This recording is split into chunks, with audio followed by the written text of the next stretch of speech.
Aisha tapped each doll on the head with her wand, and a silvery bubble expanded around them. Then it popped, and Rachel and Trusty felt their feet touch the floor again. "Now you each have your own personal gravity and oxygen," said Aisha. "We just have to stop those goblins." Rachel and Trusty looked out of the window. They saw a round green spaceship spinning, looping the loop and zigzagging among the stars. "Why are they flying in a spaceship?" Trusty asked. "Are they playing at being aliens?" "They are heading straight towards the International Space Station," Aisha said. "If they are seen, the astronauts would think they really are aliens." "Oh my goodness, I bet that's their plan," said Rachel with a gasp. "The goblins will make the astronauts think aliens are real. They'll write about goblin ship and research it. All the work they do will be messed up with the wrong facts." "We cannot let the goblins spoil the work of the space station," said Aisha. "There are so many amazing true things to be discovered about space. If the research is spoiled by tricks and lies, humans will miss out on important discoveries." "We'll stop them, and we will get your magical silver notebook back," Trusty said. Trusty promised. "We just have to be quick." Aisha put a lever, and the rocket boosted to a top speed. "We are catching up with them," cried Rachel. "We can do it." "If I can get close enough, I can attach a magical tow rope to their spaceship," said Aisha. "Then we can pull them back to Fairyland." "I think we are too late," said Trusty with a groan. She pointed out the window. The International Space Station was ahead of them, getting closer every second.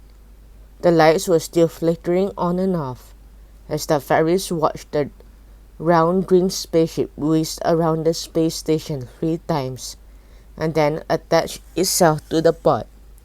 "They are going inside," said Aisha in alarm. "We are too late." "Do not give up," said Rachel, squeezing her hand.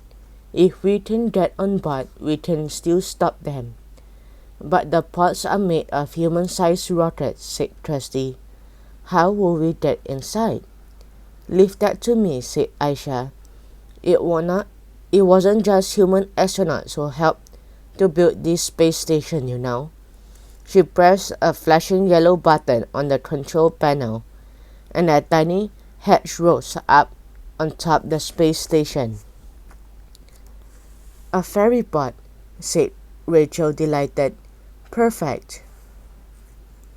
Aisha docked the rocket and opened the airlock. All 3 fairies fluttered into the space station, and the airlock closed behind them. "At this time of the day, the astronauts will be eating in the dining module," said Aisha. "Let us see if we can find the goblins before mealtime finishes."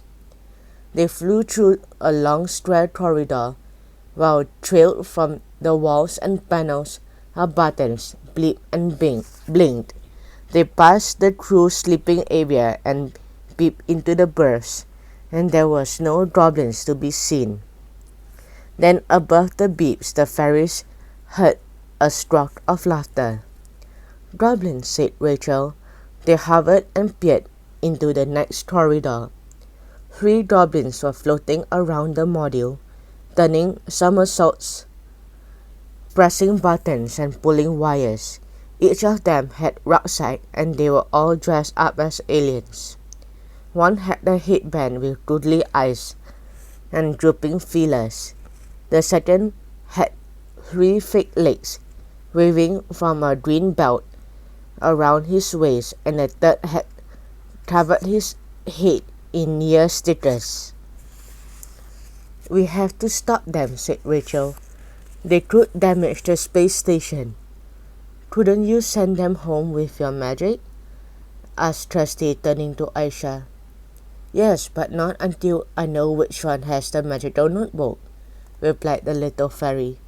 I have to get it back to keep the astronaut safe. The lights flickered on and off, and a distant alarm wailed. I've got an idea, said Rachel. Let's try to separate them.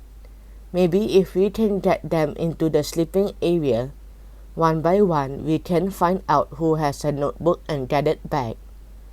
We could lay a trail or something to tempt them, Christy suggested. I know the perfect thing, said Aisha with a smile.